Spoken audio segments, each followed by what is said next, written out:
Hi there, Blue again today. Going to do a little bit of a different format as I have absolutely no notes to my name, but I am going to talk about my experience with conventions. I've been going to conventions for about 6 or 7 years now. I have gone to probably like 15 or 20 cons in the last 6 years, which doesn't sound like a lot. I know there are people who do 10 a year as vendors, and that is absolutely crazy to me. I started off with, of course, one of the biggest cons I possibly could, based out of Ohio, which is Colossal Con. I have no regrets going to that con. For those of you who don't know, it is based out of a Kalahari, which is a massive water park, and it is the coolest thing, especially for somebody who was probably 16 or 17 at the time. I went there for I think a total of 30 years with my brother and his girlfriend at the time, and she was making us costumes, so I got to do all kinds of cool stuff. One year I was Dark Navi. They did Dark Link and Dark Zelda, and we couldn't think of anything solid for me to do, so we just went with Dark Navi. But I looked cool. That's what mattered. I did another year as the Keaton from Majora's Mask, which was also really awesome. That costume was also a lot of fun, and I have no regrets. And I cannot, for the life of me, remember what I did the third year we went. My husband and I have been considering going back to this convention, but it is very expensive. Even just a day is not cheap, and the rooms, as you can expect from a hotel that is also a convention center that is also a water park, the base price is, I believe, like $200 for the smallest room, and for 3 nights we just can't afford. Even for one night we really can't. So I went to Colossal Con, like I said, for 3 years, and each year I went, it was one of those cons, each year I went couldn't top the first year. The first year was the most amazing. I did so much. I did like 2 panels, because I'm not the kind of person who goes in and sits through panels. It's just not fun to me, not anymore. There's not a whole lot of interaction, and most of the panels, as far as I've ever been into, really just talk about stuff you already know. Of course, I haven't gone to like panels at a furry con, which there's a lot of joke panels and panels about fursuit making and that kind of thing. Although I need to at some point. But the next con I started going to was my second year of cons. My friend decided to take me to Anthrocon. Now, I've heard a lot of people say that going to Anthrocon is one of your first fur cons. It's not a great idea because it's massive. There's so much to do. But that's kind of the best thing. It's huge, but it's so wide open that you're never trapped in one area. You've got, the dealer's room, which is huge and wide open and is never packed to the brim like some other anime cons. Like, I think my first year at Colossal Con, I could barely make a straight beeline through the dealer's room in costume, because my costume at the time had wings, but they weren't like big. They just popped just barely off of my shoulders. So there was no reason that I should have had problems, but I did, and I could not go through that den again at Colossal Con. But at Anthrocon, there's always so much space, and there's always so many fursuiters just weaving through, and there's so many of them.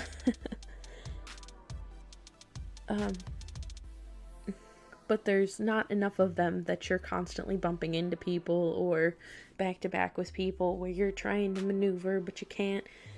because you've got one person who is too close to you, but you've got another person who is too far from you, and you've lost your parents, and you've lost your friends, and you know how it goes. Absolutely terrible. But I have so many good memories from Anthrocon, because Anthrocon is just such a good convention, and I've been going to it since 2014. It was my first year, and I've gone at least a day every year since. For the first 3 years, I stayed at... The first year we stayed at the Marriott, the one across town, not the one across the street. And then the 2 years post, we stayed at the Westin. And the 4th year, I stayed at the Marriott that's across the street, that's almost connected. The first year will always be the most memorable to me, though, because we just had such a great room of people. We were staying at that hotel clear across town. And the first day we got there before the shuttle started working, right? Terrible plan. Decided to, in fursuit, walk from the Marriott, that's almost like solidly a mile and a half away from the convention center. Decided to walk. In the middle of July, it was 80, at least 80 degrees. Solidly. And humid, because the river's right there. You know, you're in a valley, all of the humidity just clumps up. So we finally got over, and it was so silly of us, because it was the first time going over. We all had to register still. We all had to, you know, deal with that. But we decided to do it anyway. Great plan, you know. I think that was probably the worst thing we could have done. I ended up staying over at the convention center until the buses started, but everybody else walked back earlier, and I'm like, I'm not making that walk again. You know, if I need food or something, there's got to be something close to the convention center, and there's plenty of stuff. The buses, I do not miss having to deal with the buses. The buses only ran from like either 10 or noon to 2-ish, 2:30. I think the 2:30 was the last time they came to the convention center. So if we weren't back, if we weren't downstairs waiting for the bus by 2 o'clock, we were screwed, you know? So there was one night that me and one of the roommates came back. We made a terrible plan. Like, we had been out suiting, running around. I don't think we went to panels or anything, but I think we got to go hang out on the roof of the convention center and that kind of thing. And we get to the, what is it called? The Headless Lounge. Like 2 o'clock in the morning, right? Far later than we should have been. And one of us is like, oh, what time is it? You know, I feel like we've been out here all day, and it's probably about time we go get some rest, right? We look at the clock in tandem. Oh no, it's just after 2. We need to run before we have to walk across Pittsburgh at 2 in the morning. And we did. And we made it. And it took us till almost 3 o'clock still to get back to the hotel, because the shuttles had to stop at all the other hotels before ours. And so we finally get back to our hotel at almost 3 in the morning, and we get upstairs and we peek into our room, and lo and behold, everybody is asleep. We look at each other and then look back at the sleeping room of people, and then look at each other again. Now, mind you, the person I was with was in full fursuit. I was in partial fursuit. And both of us were drenched in sweat. So I decided to wait to shower until the next morning. He needed to shower then because it was gross and the whole room smelled like a scratch. It's a great time. Forever. Best moments of Anthrocon 2014. Hashtag right there. But we had to sneak around this room, like I said, at like 3 in the morning, putting everything on their respective drying racks. He had to take a shower. I just, kind of gave up and crawled into bed. And there was a moment of, are we being too loud? Could we be quieter? We really can't. There's too much of this stuff that we have to do, even though it is loud. And we made it through that, but it was still not a highlight of my weekend.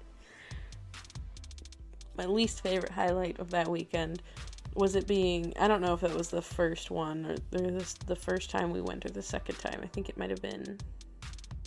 was the first time because I remember being on a shuttle. It was the weekend of July 4th and we missed the fireworks because we were at one of the restaurants in that area too long. Thankfully, the restaurant is gone now, so I don't have to worry about that anymore. But we were in there for like 3 hours, and all of us were like, we just wanted a fursuit to the fireworks. And as we're getting back to the hotel, the fireworks are going off, and we're all like, no, not the fireworks. Good time.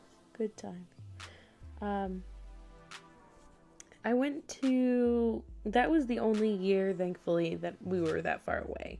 The next 2 years, the roommate who was dealing with the room decided to super sponsor, and that was very much so awesome of her because it meant she got early booking for all of the rooms. Now, super sponsoring is incredibly expensive, but the early booking is more than worth it. I don't think our experiences would have been the same if we hadn't. Now, of course, if you stay in the West End, instead of dealing with waiting for shuttles, you have to deal with waiting for the elevator to get upstairs because we were always as far up as we could go. And there's, so many people going. But the cheat and the way we always did it was if somebody had to go downstairs, somebody took a fursuit. One of us, we would go as a group. If I needed to go downstairs for any reason, somebody else would come with me in fursuit so they could hang out for a little bit. And then when we went to come back up, the rule on fursuits, they always have 2 lines for the elevators, right? You have one for fursuiters because if they're going upstairs, they're probably either going to a party, which, you really shouldn't get fast pass for, or they're going upstairs because they are overheated, dying, and need to get food and hydration, So, we would, make sure somebody took down a fursuit so we could get back up quickly. Because if you didn't have a fursuit, you would have to sit in that line for upwards of sometimes an hour, hour and a half. And, I am equally as tired at that point where I can't feel my feet. And I can't feel my legs, I believe those 2 years I also got to do a lot of photography, which was a whole lot of fun. I really miss doing fursuit photography because while obviously fursuits aren't expressive, you can make them expressive by posing people in different ways and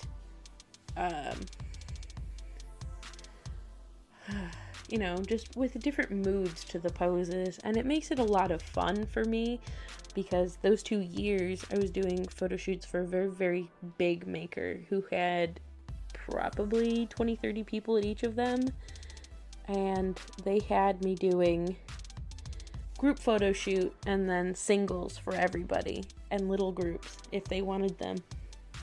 So while it was very tiring in the heat of July, it was probably one of the most rewarding experiences as a photographer I had ever had because it pushed me to make sure I was getting every shot good and every shot 2 or 3 times to make sure I was, everybody had their photos of their suits and that kind of thing.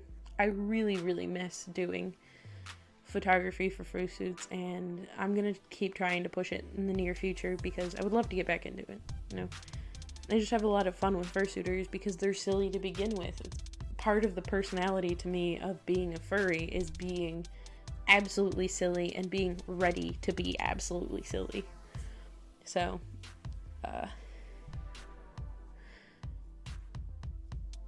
we went to, in 2017,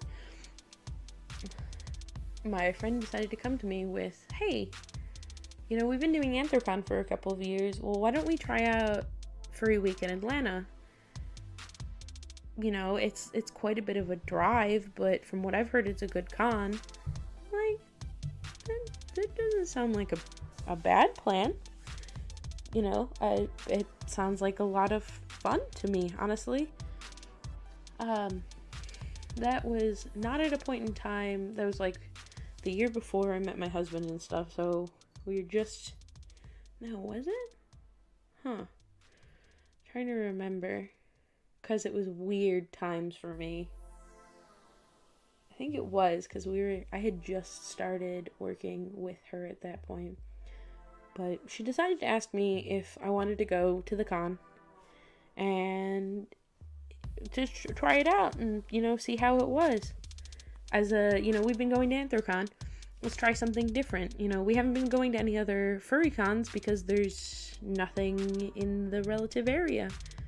There's, you know, Anthro-Ohio, but I think its first year we were going to Anthro, and I think I still might have been going to Colossal, so I couldn't afford it. So our first year at FWA, I don't remember super vividly.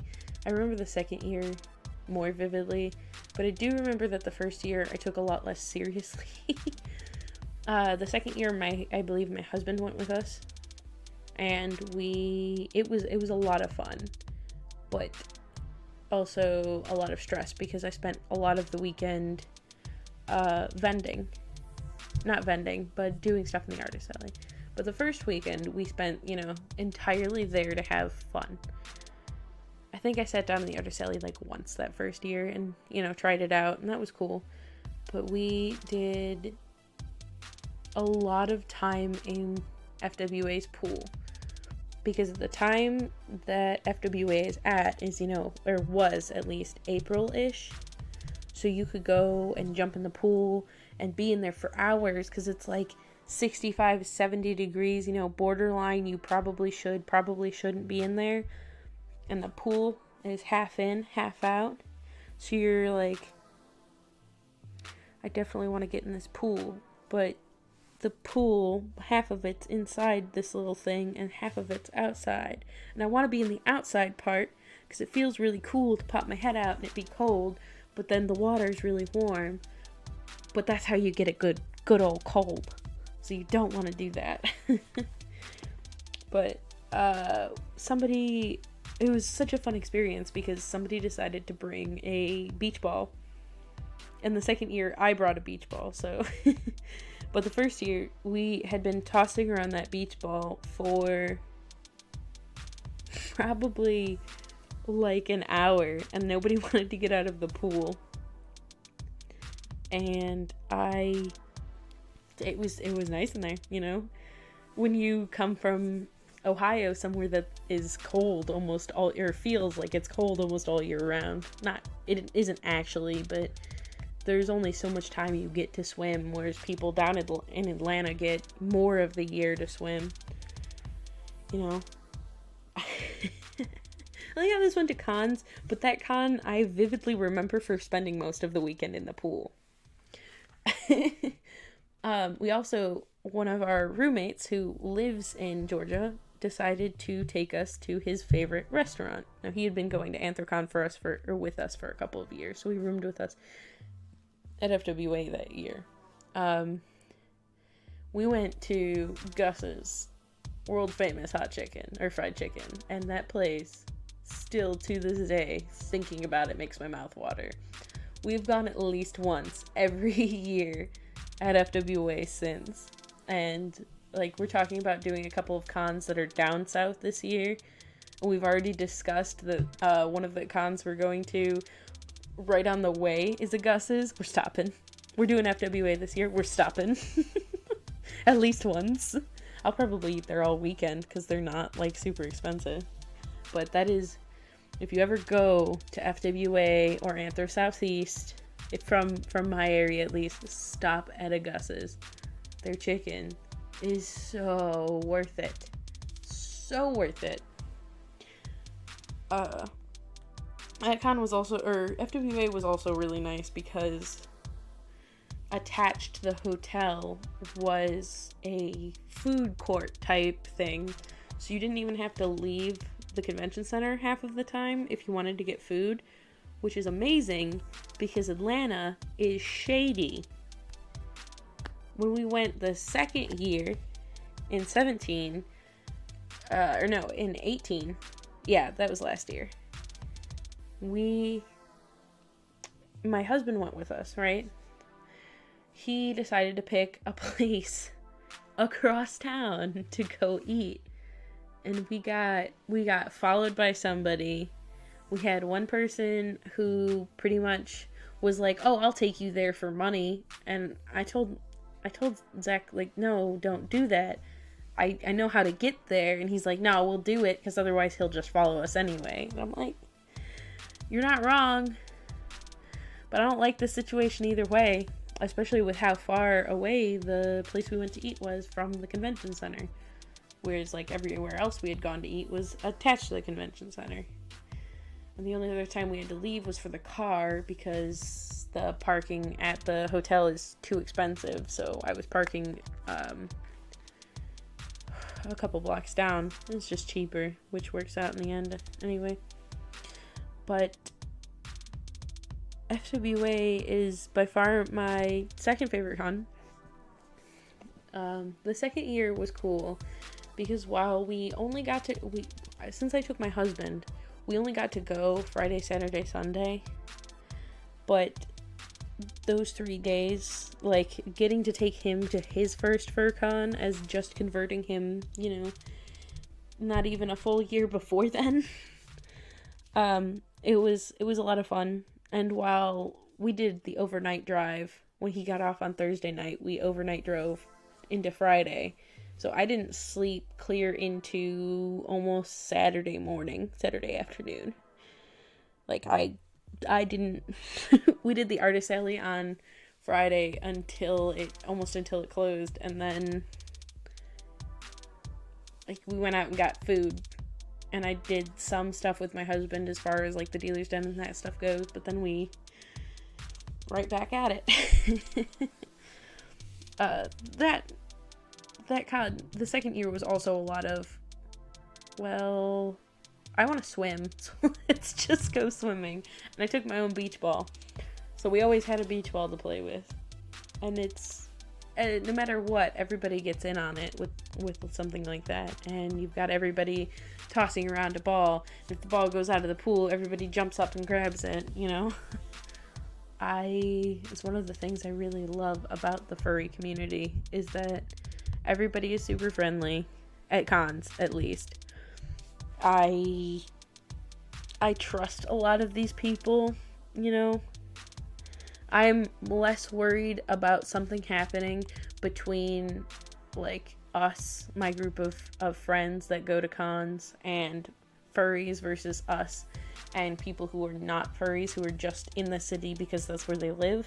Like, I don't worry about that as much at Anthrocon, honestly, because over the years they've gotten amazing with their security and, like, have made it a point to, like, hire extra security and make the city of Pittsburgh take us in. But Atlanta is far too big for that. I don't think it's anything they'll ever be able to do, unfortunately. So that was FWA 2018. I made a good chunk of money and a lot of really, really good friends through the artist alley there, and I had a lot of fun. And that was where we decided that we would be going back this year again in 2019. And I will be there in, 2-3 months, because it's in May instead of April now, because that's cool, I guess. But also around the same time that FWA happened, I applied to vend at my first big con, which was MFF. I had vended at one con prior, which was Anthro Crossroads East. I heard after this year, their con this year, last year, wherever it fit, that they had to stop. They were told to stop. They couldn't keep doing the con at where they did, at least. My time at that convention was the worst. It was the first time vending. It wasn't super expensive, but here's the problem. Me and my friend decided to get and cohabitate a single table, right? Now, normally at a con, this wouldn't be a problem. You've got plenty of space, but they decided to give us approximately like 2 feet behind each table. Every table was touching the table next to it. We were right inside the door. Like, you walk in, you look right, and we were right there in the corner. So we got almost no business from that, because people, the doorway wasn't super big, so people would just walk right past. Even with people directing attendees towards us, they wouldn't come over by us because we were too close to the door and they didn't want to be in the way. So we had this unfortunate circumstance where we're huddled up already in the corner and people are just walking right by and going to the other artists and everybody else. And there's nothing we can do about it. They had decided last minute to put us in a very, very tiny, hot room versus putting us in the original room they had planned for us, which was a decently sized room that had become the arcade, which from what I heard is nobody ever actually went into. And it just, all in all, was not a great convention. If they kept doing it, it wasn't super expensive. Table, I think, was like $100, and then you had to buy your badge on top of that, and all of your food in the hotel and that kind of thing. But other than that, like, they had set the dealer's hours so long where there was no point in me having a badge because I didn't attend the con. Period.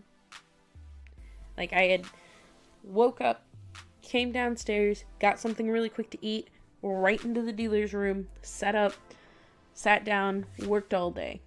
You know, because we did get a couple commissions, just not a lot.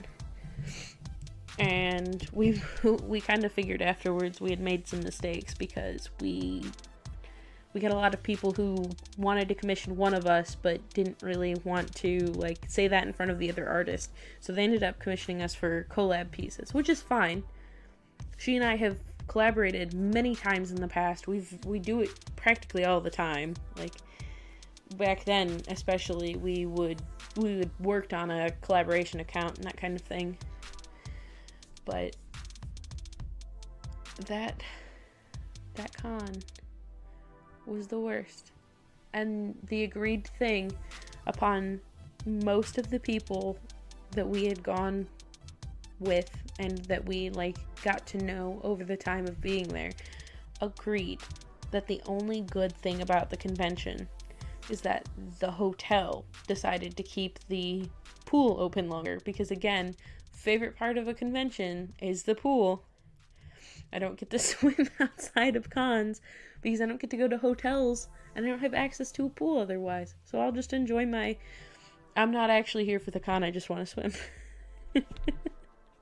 I will never change.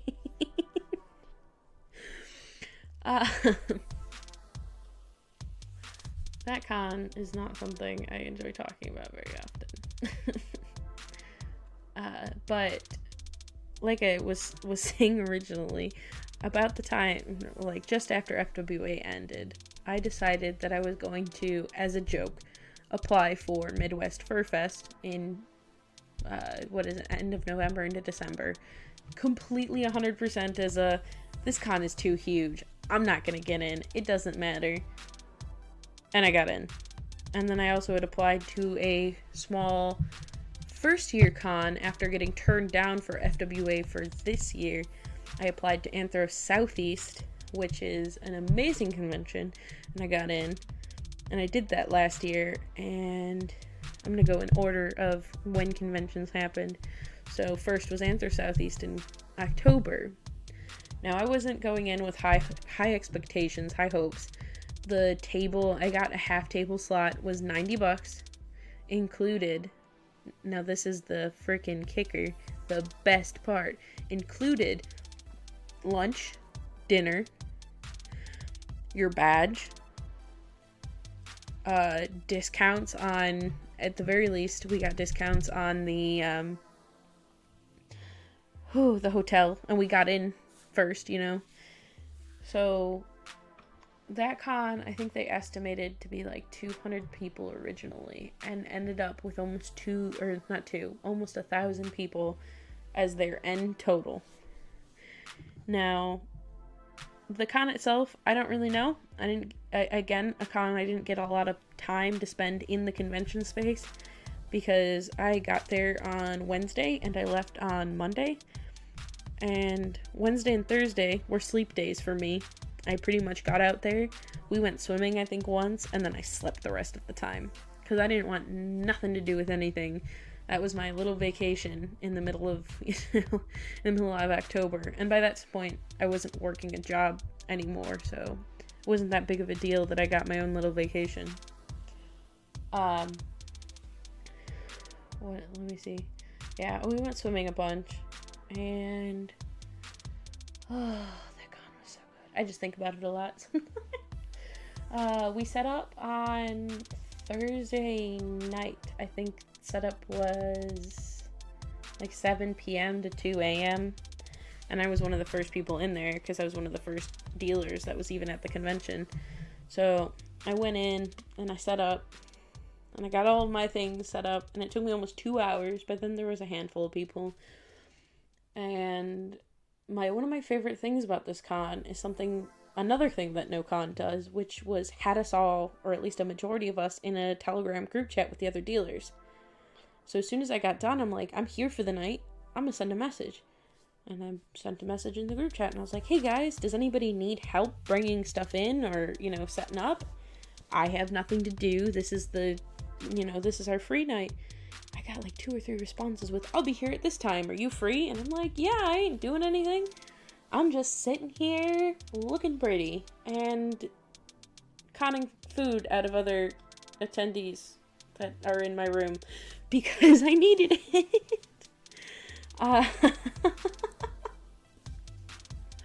Oh, that con was almost entirely paid for by one of my roommates, who is the absolute sweetest person I know. And he knew I was struggling at the time, but I already paid my table dues, so there was nothing I could do. But he ended up paying for my room, which I drew him, I think, a reference sheet for. He ended up paying for a good chunk of food for the weekend and my gas money to get home. Well, the food that I didn't get that I ate outside of getting the den meals, because the den meals, oof, they're cutting back on them this year, but last year they got us a 5-star chef. This 5-star chef made buffet style food for us every night. All of us ate so much because we sat down and we were like, you know what? We're not going to get another chance at this. Let's freaking indulge. There are pictures of me across the internet of me picking up this huge piece of lemon cheesecake. It's like lemon cake, cheesecake, lemon cake covered in powdered sugar. And at one point I was like, I don't have a fork. And everybody's looking at me like, yeah, and I was like, I don't have a fork. Picks it up with my fingers, puts it in my mouth. And one of the people at my table was like, do that again and let me take a picture of you. And I'm like, I'm not even going to hesitate. Post this in the group, or the main group chat with all of the attendees in it. Hung.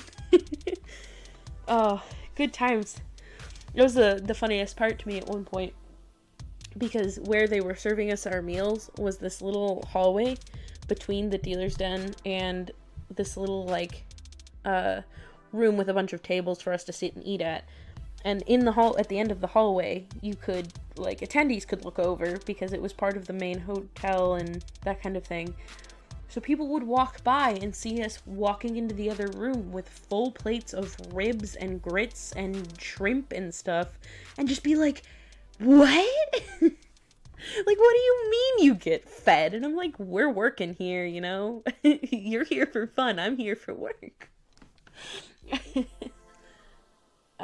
I met a lot of really, really great people at that convention, and I have so many amazing dealer friends from it. That was my second convention overall dealing. The biggest profit for me so far, which is sad. Especially since MFF is the story to come next. It is, ASE was my biggest profit. If that doesn't hurt you a little bit on the inside, I don't know what will.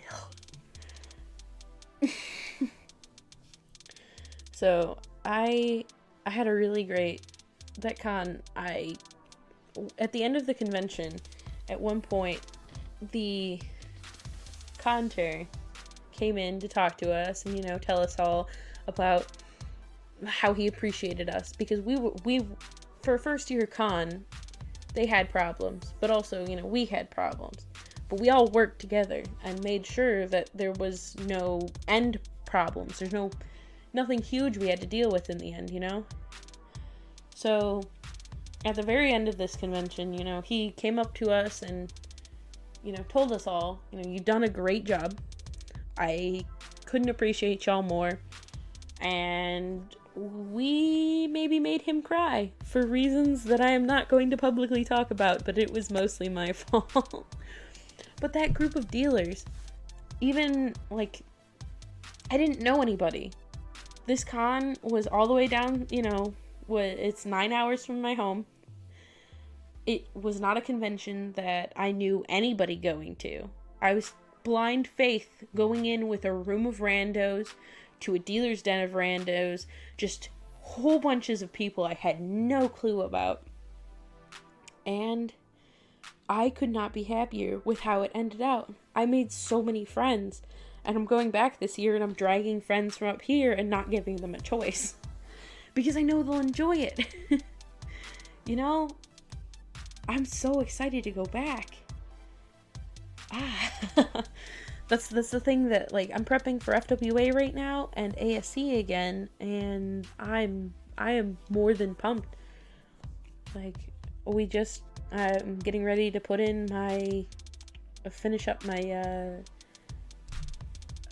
my confirmation, send the money to them so they know I got a room or a table. I'm getting a full table this year. Big ol' honker. I don't have any clue how I'm gonna cover it. We'll find that out at the con. The weekend of, and I'm like, oh no, what do I put here? That's pretty much how it's gonna go. That's how I wanted MFF. Oh. Alright. Now that's the last story. MFF. And I'm gonna put out a disclaimer here. Everybody I know, just about, not everybody, a good chunk of the people that I know went there and had an amazing weekend. This is my disclaimer. I did not. MFF was one of the worst and most regretful weekends of my entire life. And that's coming from somebody who I didn't pay for my table. Right after I got the confirmation that I got in, I talked to my brother about covering my table's fees as a sponsor, as a, you know, this is a great way to help me out so I can make money and I will pay you back right away. And he was like, you know, don't worry about paying me back. I'm okay with sponsoring you for this. I want to help out. I don't, you know, there's not a whole lot of other ways he could have. And I'm still appreciative of him doing that. But that doesn't make me regret that weekend any less. That's just how bad of a time I had, right? We got there on Thursday. Thursday was just dealer setup, and I don't even remember what time we did dealer setup. It was some stupid time, but we went, I'm trying to remember exactly how we did it. I'm pretty sure we did the drive, like, not overnight, but, you know, we left stupid early at like 4 in the morning and got there at, you know, a little before noon. I went, picked my badge up. I had 2 tables assistants, my husband and my best friend. We went, picked our badges up, and, you know, we went and loaded all our stuff into the thing, set up, looked gorgeous. Well, I had an end table. For a con with over, like a furry convention with over 10,000 people, there were so many dealers, for one. It was super overwhelming. I regret it just on the basis that the dealer's den was so huge. Well, as you all know, obviously, I'm an artist. I do art. I was selling products for friends of mine, but I mainly do art. So all of my income at a con like that comes off of art. I earn very little off of the products I sell for friends. Very little, right? Now, once we were all set up, you know, like I said, everything looked really good. I had a really good time highlighting everything and, like, making sure you could see everything perfectly. You know, my art was very well highlighted. My friends' sewn products looked really well. All the knitted stuff looked really well. And, of course, my table was an absolute Mod Podge of stuff. So much stuff. But it was still really well organized. Sorry about that jingle. Frisk decided to shake her neck. It's still very well organized, and I really couldn't have complained about anything. It looked nice, as far as I could tell. But when it came to it, we went to bed that night, you know, thinking all was well. Friday was gonna go super amazing. I made like $20 on Friday. I had so much stuff. I'm talking like I was selling scale mail bits for people at prices lower than any of the other vendors in the room, because there were other vendors who were selling it.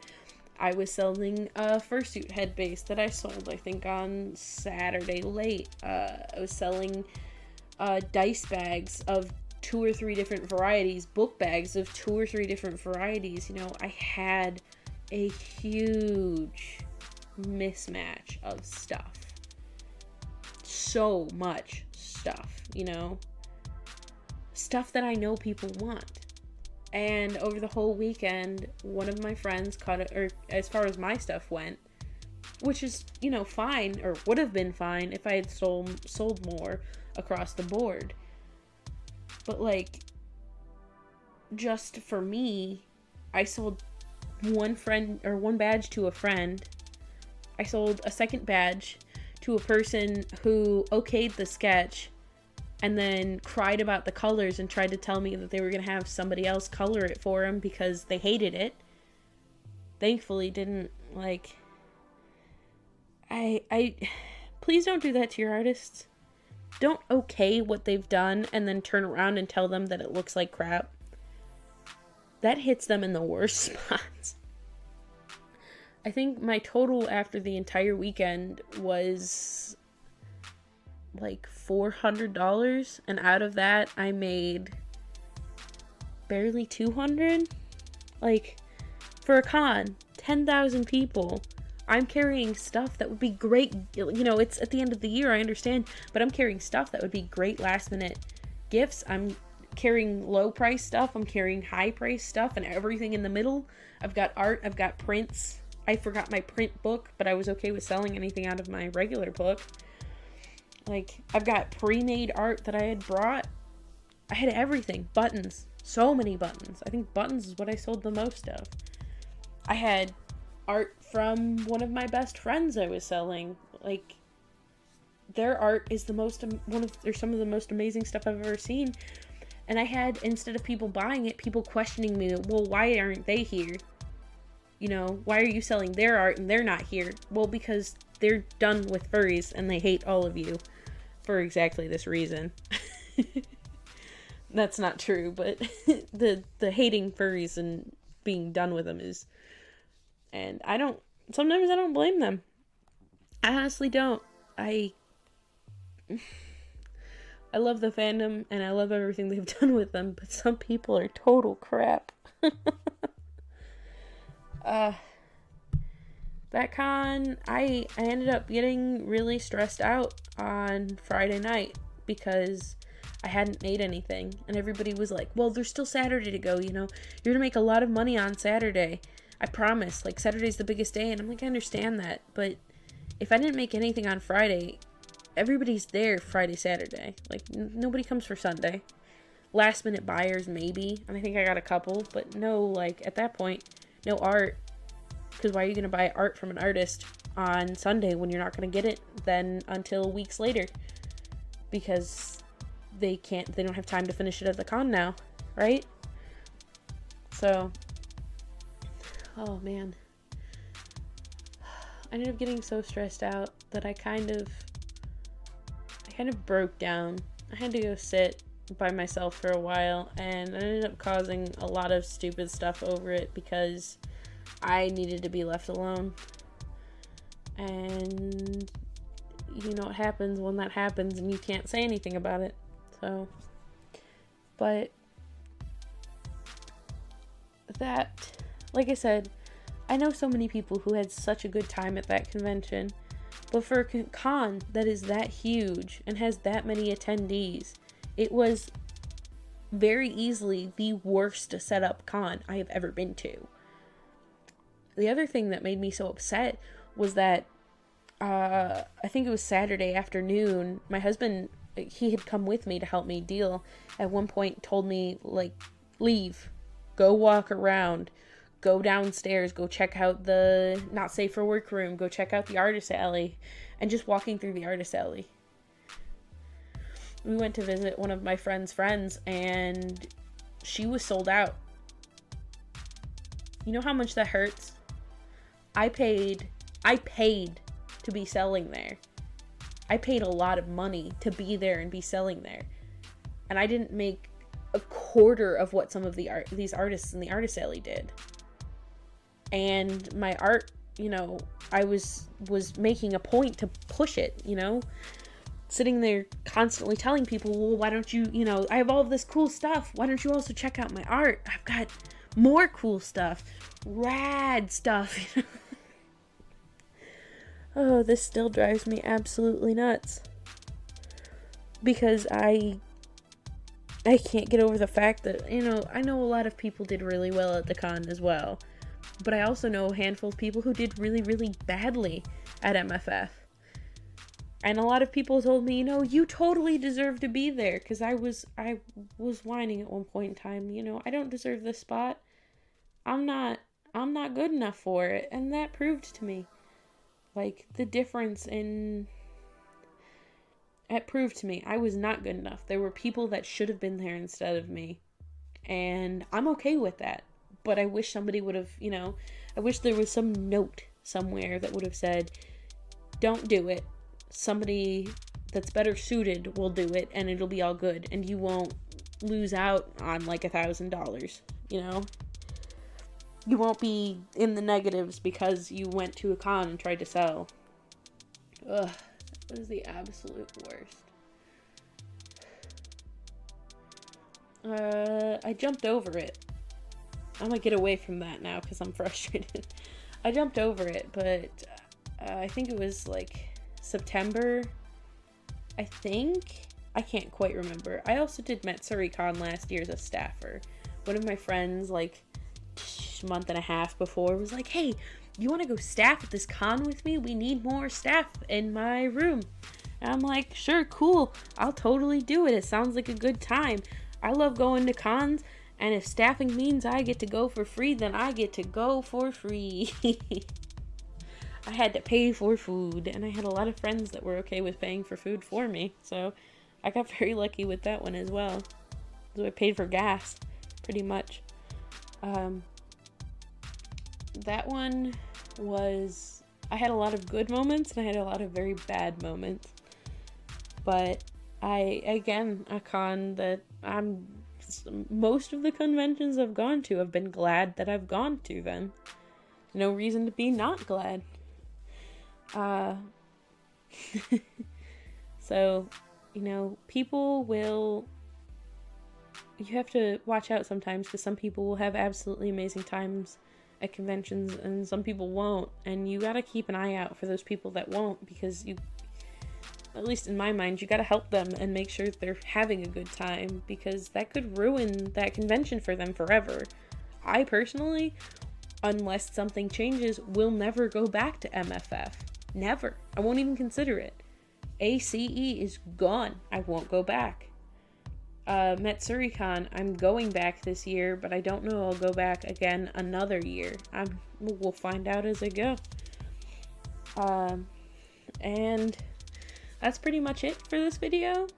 I'm sorry you all had to listen to me ramble for 50 some minutes. I appreciate you for listening.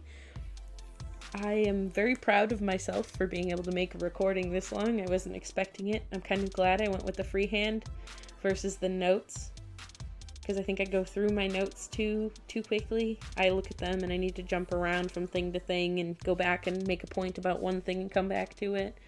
That kind of stuff. But I hope this one was even better than the last. What I want to do in the next video is, on the last video, I had a couple of comments about what you guys want to see.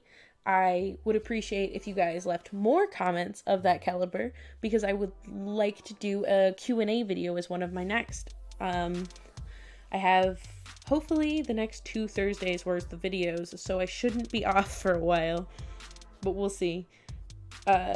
Thank you all for watching. Please hit that like button. Please smash that subscribe button if you're not already. And if you have time, comment below what you'd like to see in another video. Comment any questions you have for me. And one of the next couple will be a Q&A. And again, thank you for watching. Signing out.